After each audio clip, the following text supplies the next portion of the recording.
E a última pesquisa do IPEC, que é o antigo IPOP, revela Lula com 48% das intenções de voto, seguido do presidente Jair Bolsonaro com 28%. Né? Vamos conversar com o presidente Lula? Não é? Acorda, presidente Lula!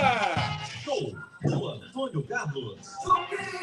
Vamos acordar.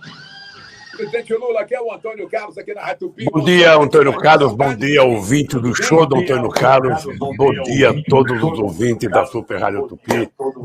Estou à tua disposição, Antônio Carlos.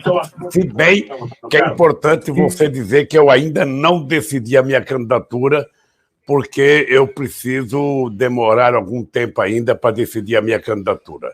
Mas eu acho que as coisas estão caminhando bem e é um prazer poder, nessa terça-feira, falar com você, querido. Não, ainda não, porque nós estamos discutindo uma aliança com alguns partidos políticos. Se discute muito o nome do ex-governador Alckmin, mas ele ainda não tem partido político, ele ainda não se filiou a nenhum partido político. Então, quando eu defini a minha candidatura e ele definiu o partido, quem sabe a gente consiga concretizar uma aliança política. Olha, se você está falando, vamos levar em conta o que você está falando. Vamos levar em conta. Afinal de contas, o tempo que você tem de experiência na política, você tem o direito de dar uns palpites. Tem pesquisa de intenção de voto? Olha, eu acho que a pesquisa ela é uma fotografia, sabe, do momento em que ela é feita. Agora, as pesquisas são muito variadas, porque tem pesquisa feita pela internet, tem pesquisa feita por telefone, tem pesquisa feita presencialmente. A pesquisa mais correta é aquela feita presencialmente. Eu acho que as pesquisas estão mostrando uma coisa, sabe, que é a mais pura verdade. O povo está cansado do Bolsonaro, o povo está com o saco cheio do Bolsonaro, o povo quer alguém, sabe, que ter um pouco de confiança e um pouco de esperança ao povo brasileiro. É isso que o povo está querendo para 2022. O povo está querendo realizar sonhos que esse governo Bolsonaro é um pesadelo. Seu adversário mais forte além do Bolsonaro? Olha, eu não escolho adversário, sabe? Eu acho que é importante num processo democrático que a gente tenha quantos candidatos quiserem ser candidatos, quantos candidatos preencheram os requisitos da legislação eleitoral, e aquele que for candidato nós vamos disputar. É importante cada partido político colocar o seu programa, é importante a gente conversar com o povo o que a gente pretende fazer para o país e torcer para que o povo escolha aquele que pode ser melhor para o Brasil. Uhum. Olha, seus eleitores do Rio de Janeiro querem saber quais são as vantagens em eleger o Lula presidente da República. Olha, Antônio Carlos, o povo me conhece. Eu posso te dizer sem nenhum papel na mão, que nunca na história do Brasil um presidente da República investiu tantos recursos do governo federal no Rio de Janeiro. Nunca se gerou tanto emprego no Rio de Janeiro, sobretudo na indústria naval, sobretudo na indústria de óleo e gás, ou seja, na indústria da construção civil, nas obras de infraestrutura, com a aprovação do PAC, ou seja, nós fizemos obras extraordinárias no Rio de Janeiro, inclusive o Compege, que já era para estar pronto e que ainda não está pronto, que é uma coisa lamentável. Eu acho que ninguém nunca fez a quantidade de investimento que nós fizemos, as parcerias com prefeitos e com o governador, e eu acho que o Rio de Janeiro está se ressentindo disso, porque hoje o Rio de Janeiro tem 1 milhão de jovens que nem estão na escola, nem trabalham. O Rio de Janeiro tem a gasolina mais cara do Brasil. A mais cara do Brasil. Tem um custo de vida enorme, tem um desemprego muito grande no Rio de Janeiro, e o que nós estamos percebendo é que o governo federal ele não dá nenhuma importância, e não dá importância devida ao Rio de Janeiro. Sabe, na verdade, o que ele tem de importante no Rio de Janeiro é o Queiroz, que está escondido, e são os filhos dele fazendo fake news todo santo dia, contando mentira. Porque uma das marcas do presidente Bolsonaro, isso é dito pela imprensa e repetido muitas vezes, é de contar 8 a 9 mentiras por dia. Todo dia ele levanta para contar mentiras ao povo brasileiro. E o povo está percebendo isso e o povo está cansado disso. Presidente, olha só, o presidente da Tupi, aqui, não, Josemar Gimenez, ele quer saber o seguinte: como o PT vai se posicionar na campanha para governador do Rio de Janeiro? Diz assim: o senhor terá 3 palanques, o do Freixo, do Eduardo Paes e do André Siciliano.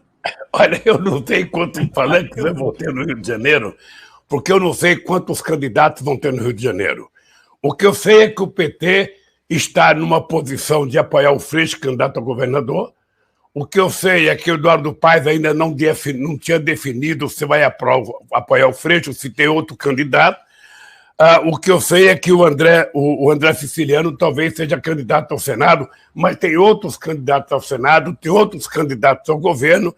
Eu acredito, Antônio Carlos, que agora, no final de fevereiro, a gente vai ter uma definição de quem vai ser candidato a governador no Rio de Janeiro, de quantos partidos vamos ter candidato e quem vai ser o candidato a senador. Se o André Siciliano for candidato ao senador, eu acho que ele tem muitas possibilidades de se eleger, porque ele é um deputado, hoje presidente da Assembleia, e uma pessoa muito querida pelo povo do Rio de Janeiro. E eu acho que o Freixo é um extraordinário candidato para o Rio de Janeiro e para qualquer outro estado do Brasil, porque o Freixo é uma pessoa altamente qualificada e tem demonstrado a sua luta em defesa da paz, da harmonia e do desenvolvimento do Rio de Janeiro. Perfeito. Tem um jornalista, nosso companheiro aqui da Tupi, o Felipe Melo, que eu gostaria de fazer uma pergunta para o senhor. Fala aí, Felipe. Presidente Lula, evidentemente que a gente tem que perguntar sobre a candidatura do ex-juiz Sérgio Moro, que foi seu algoz, agora os seus processos estão arquivados. O senhor acredita que o Sérgio Moro vai ser realmente o candidato da terceira via? E como é que o senhor analisa a candidatura do Sérgio Moro, Lula? Olha, eu não acredito em terceira via e não acredito que o Moro tenha muito futuro na política. Eu, sinceramente, de vez em quando eu fico pensando se eu devo falar do Moro ou não, porque ele é uma figura insignificante. Ele é um deus de barro que foi construído para me prejudicar. Uma parte da imprensa, sabe, digeria as mentiras dele com muita facilidade e transformava as mentiras dele e da pequena quadrilha da força-tarefa de procuradores lá em Curitiba como se fosse verdade. Ou seja, e hoje eu sinto que aqueles que me acusaram de forma leviana, acreditando nas mentiras do Moro e nas mentiras dos procuradores, não tem como desfazer as mentiras. Você sabe aquela história que a pessoa que conta a primeira mentira passa o resto da vida mentindo para justificar a primeira mentira? Sabe? Eu já não tenho mais processo. Mas daqueles que me acusaram, continuam teimando ainda. Mas não foi julgado o mérito, A única pessoa que queria que julgasse o mérito era eu. É por isso que eu entrei com os recursos todos que eu tinha que entrar, porque eu queria que os méritos fossem julgados, porque era o mérito que queria derrubar as mentiras contadas contra mim. Sabe? Mas aí o processo foi anulado. Se o processo foi anulado, significa que não tem mais processo. O juiz foi considerado parcial, portanto, é um juiz que não merecia ser juiz. Ele deveria, sabe, nunca ter colocado uma toga. E eu acho que ele vai ser medíocre como candidato a presidente da República. Vamos esperar o tempo para saber o que efetivamente vai acontecer com esse cidadão que, na minha opinião, tem uma ligação, sabe, duvidosa com a CIA e com o Departamento de Justiça dos Estados Unidos. Presidente Lula, olha só, Bolsa Família virou Auxílio Brasil. Minha Casa Minha Vida virou Casa Verde e Amarela. O senhor pretende voltar com o auxílio emergencial criado pelo Bolsonaro? Olha, foi uma bobagem muito grande, Antônio Carlos, porque o Minha Casa Minha Vida era um programa com 18 anos de vida e o grande sucesso do Bolsa Família era que ele tinha um cadastro único, que os prefeitos participavam, ou seja, era uma coisa consolidada. O presidente poderia ter dado um aumento ao Bolsa Família e ter deixado. Mas o presidente, como todo e qualquer político medíocre, como todo e qualquer político pequeno, como todo e qualquer político que joga rasteiro, ele acha que ele pode enganar a população tentando inventar um programa para dizer que é seu no ano eleitoral. É importante o Bolsonaro entender que o povo está mais esperto. A mesma mentira não cola duas vezes. Ele já foi resultado da mentira em 2018. Foi a maior campanha de fake news e de mentiras feita no Brasil. Ele não participou de debate. Então, eu estou convencido que o povo brasileiro vai querer programas que sejam perenes, programas que sejam definitivos. E eu digo sempre, Antônio Carlos, que o que vai garantir e dar estabilidade à sociedade brasileira é o dia que a gente tiver pleno emprego nesse país, que as pessoas não precisarem de um auxílio do governo, que as pessoas possam viver às custas do seu trabalho. E é esse país que nós precisamos construir. Você está lembrado que no meu período de governo nós conseguimos criar 20 milhões de empregos com carteira profissional nesse país. Hoje, além do desemprego muito grande, nós temos o chamado trabalho intermitente, aquele trabalho que é, na verdade, um bico, que as pessoas trabalham quando tem, as pessoas não têm 13º, as pessoas não têm férias, as pessoas não têm previdência social, as pessoas estão desamparadas, sabe, como nos anos 50, nos anos 40. Ou seja, houve um retrocesso no Brasil. Então, eu acho que nós precisamos fazer políticas que sejam consistentes. A nossa proposta era fazer um Bolsa Família, aproveitando, sabe, a desgraça que a pandemia causou nesse país e aumentar o Bolsa Família para R$600 para que a gente tivesse uma política definitivamente perene e definitiva nesse país.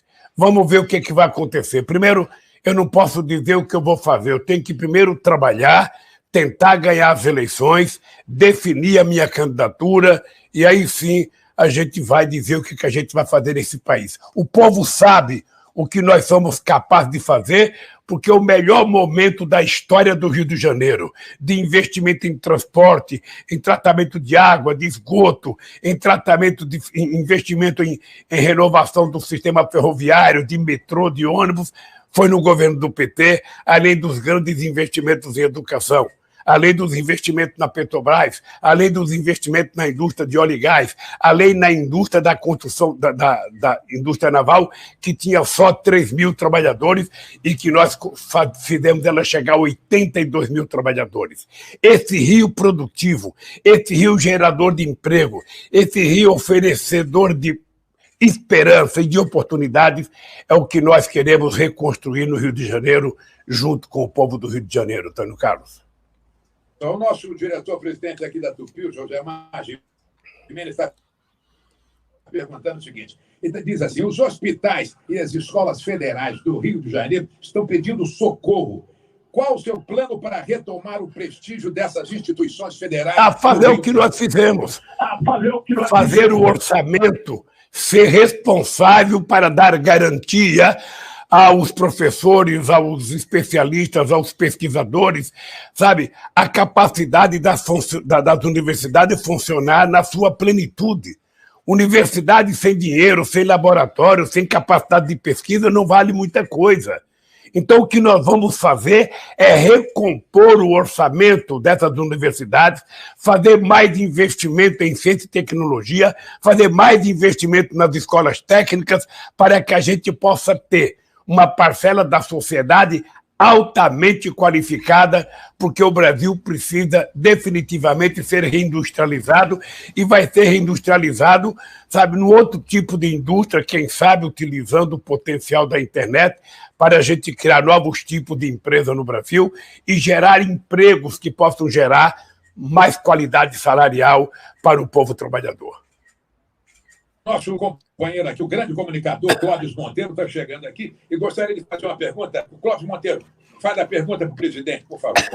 Bom dia, obrigado. Bom dia, presidente. Bom dia, Clóvis.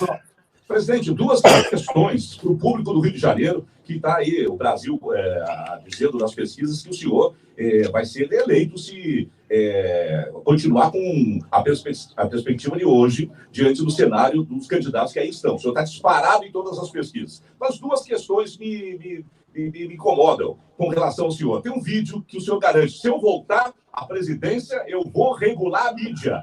E outro, dizem que o senhor vai esconder a ex-presidente Dilma na campanha O senhor pode falar sobre isso, por favor, presidente? Posso falar sobre isso. Primeiro, veja, nós fizemos um seminário em 2009. Não, veja, a primeira questão da mídia, eu acho que nós precisamos fazer, sabe, uma regulamentação, sabe, da mídia, de atualizá-la aos tempos atuais, e não é o presidente da República que faz, é o Congresso Nacional e a sociedade brasileira. Ou seja, nós temos a internet que é preciso regularizar. A internet é uma coisa extraordinária para a sociedade e para a humanidade, mas ela não pode ser, sabe, um antro de mentiras, como nós temos visto pelas mãos do próprio presidente da República. Então, nós vamos precisar discutir isso com muita tranquilidade. A sociedade brasileira tem que participar, o Congresso tem que participar, para saber se a gente atualiza a regulação da mídia brasileira, sabe, copiando modelos como Inglaterra, Alemanha, França, Estados Unidos e tantos outros países que já avançaram mais do que nós. O que a gente não pode continuar é com uma regulação da mídia eletrônica de 1962. É preciso avançar. A segunda coisa é a questão da Dilma. Eu tenho orgulho da presidenta Dilma. É importante que as pessoas saibam disso. A Dilma é uma mulher extraordinária, uma mulher de muita competência. Ela não conseguiu fazer um segundo mandato na qualidade que a gente esperava, porque o PMDB elegeu Eduardo Cunha de presidente da Câmara para não permitir que a Dilma fizesse as coisas que tinham que fazer. É importante as pessoas lembrarem que em dezembro de 2014, no fim do mandato da Dilma, do primeiro mandato, o Brasil só tinha 4% de desemprego, o menor desemprego da história do Brasil. A Dilma, todo ano, como eu fazia, aumentou o salário mínimo nesse país. Agora, como é que nós estamos vivendo? No meu tempo, 90% dos acordos salariais eram feitos com ganhos acima da inflação. Hoje, quase que 80% é feito com os trabalhadores não ganhando sequer a inflação. Você sabe o preço da inflação, sobretudo para o povo trabalhador, para a classe mais pobre da população. Então, a Dilma, para mim, é um motivo de orgulho. A Dilma é um motivo de orgulho. Eu acho que a Dilma foi vítima do Congresso Nacional. A Dilma foi vítima, na minha opinião, de uma conspiração para dar um golpe e não permitir que o Lula voltasse a presidente da República. Mas ninguém vai me intrigar com a Dilma, porque eu reconheço na Dilma uma mulher de extraordinária qualidade, de muito caráter, de muita competência ética e uma mulher de muita competência técnica para governar qualquer país.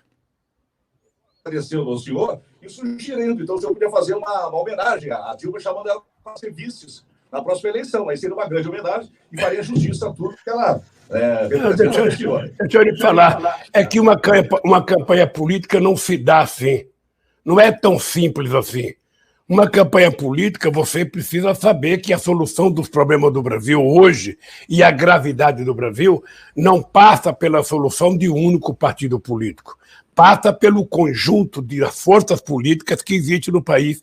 Eu, por exemplo, disse à presidenta do PT que eu não tenho interesse de ser um candidato apenas do PT. Eu quero ser interesse de um movimento da sociedade que busca melhorar a vida do povo brasileiro. Você é testemunha, Clóvis, que o Rio de Janeiro já foi muito melhor.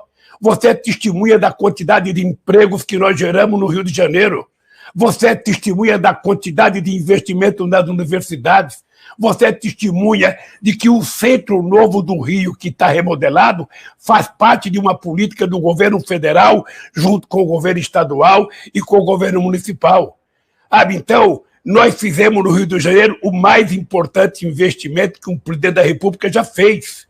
E quando eu dizia isso na campanha de 2006, eu dizia que investir dinheiro no Rio de Janeiro era a gente recuperar uma parte do patrimônio cultural que o Rio de Janeiro significa para esse país, no Brasil e no mundo. Porque o Rio de Janeiro só aparecia nas páginas das policiais e não aparecia nas páginas dos investimentos do desenvolvimento.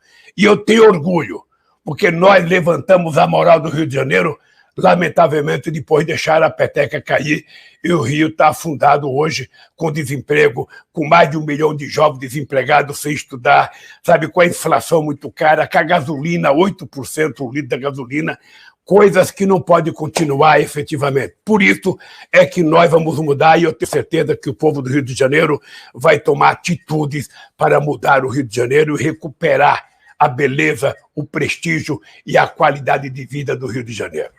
Presidente, obrigado. Obrigado, Antônio Carlos. Ô, meu querido, já entrei no horário do nosso Clóvis Monteiro. Presidente, infelizmente, acabou o programa. Acabou. Mas vamos fazer outro programa, marcar um outro...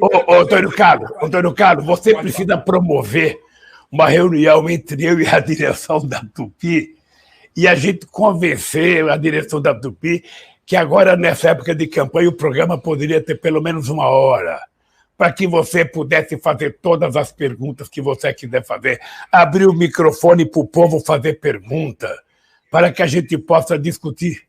Uma pergunta de hoje. Aqui, o presidente Jair Bolsonaro fez alguma coisa como presidente que o senhor gostaria de fazer no seu governo? Olha, sinceramente, eu queria que vocês me dissessem o que ele fez de bom. Ele inventou o Queiroz, que eu não tenho por que querer inventar um Queiroz. Ele tem 3 filhos que mentem tanto quanto ele na internet todo santo dia. Ele conta 8 mentiras por dia.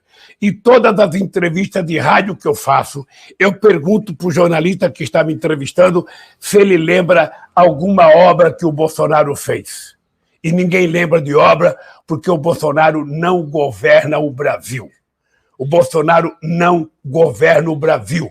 Ele não tem uma proposta para a educação, para a saúde e para a tecnologia. E mais ainda, na questão da saúde, ele é o presidente que menos cuidou da saúde, inclusive ignora quase 630 mortes. Disse que morrer criança é coisa insignificante, morrer velhinho é coisa insignificante. Ou seja, é um homem que não tem sentimento, não tem coração, não tem sentido de fraternidade. Então, sinceramente, eu gostaria que vocês fizessem uma lista das coisas que ele fez nesse país, porque até agora eu estou esperando uma obra dele. Eu sei que ele foi a São Briel da Cachoeira inaugurar uma ponte de 18 metros. Né? Era, na verdade, uma pinguela, que ele chamava de ponte. Mas ele não tem feito nada a não ser refém do Congresso Nacional. Hoje, quem governa o Brasil são os deputados através do orçamento secreto. Você veja, o Bolsonaro, ele fez um decreto transformando as mazelas do Pazuello em 100 anos de sigilo. 100 anos. Não tem mais nada que mereça ter 100 anos de sigilo. Por que ele, então, deu para o Pazuello, sabe, uma segurança de 100 anos de não divulgar as coisas que o Pazuello fez? Então, sinceramente, o Bolsonaro é um acontecimento que jamais deveria ter acontecido no Brasil, Antônio Carlos. Ele é uma praga. Acabou o nosso horário, presidente Lula. Mas, olha, vamos fazer a reunião com a direção da Tupi aqui para conseguir mais espaço aqui para a gente fazer todas as perguntas, tá? Muito obrigado pela participação no nosso programa. Né? Sucesso, presidente Lula. Né? Um abraço, Antônio Carlos. Um abraço, querido. Tudo de bom. Chegamos ao final. Amanhã, a partir das 6 da manhã, juntinho.